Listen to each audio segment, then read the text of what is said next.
One of the most famous cars in movie history, that black Trans Am from Smokey and the Bandit. But even more famous is the man behind the wheel, Florida's own Burt Reynolds.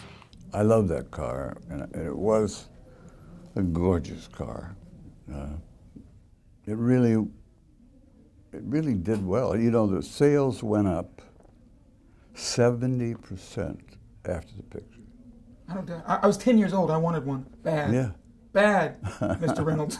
Reynolds is at the Fall Auto Fest for a meet and greet with fans who will line up to say hello to a true movie star. I'm just amazed that they do that, number one, that they stand in line. And fans are, some of them are forever. And others, you know, they say, well, I'm sorry, that's Brad Pitt now. Moved on to George Clooney, have it? Yeah, but I understand that, you know.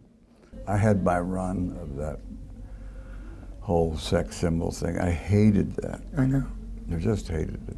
And my mother and father were hysterical. My father was the chief of police, you know, and he said, "You ain't no sex symbol to me."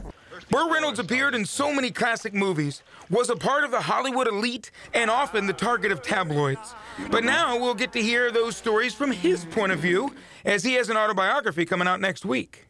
A lot of stories about some wonderful people that were so kind to me and helped me and got me started. No doubt that book will cover the time Burt Reynolds owned a football team right here in Tampa, the USFL's Tampa Bay Bandits. I wanted to prove my authenticity to you, so I just happened to dig out of the closet. That's great. I have one other thing, and I've carried it around with me since I was, I guess, 12 or 13 years old, but this is a ticket to the very first Tampa Bay Bandits football game. I'll be damned. And I've kept that with me ever since. That's great. That's just terrific.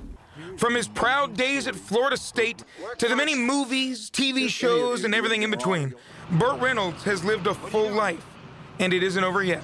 Here's a whole other chapter of that book that hasn't been written yet. You're right. I'm determined to go out fighting.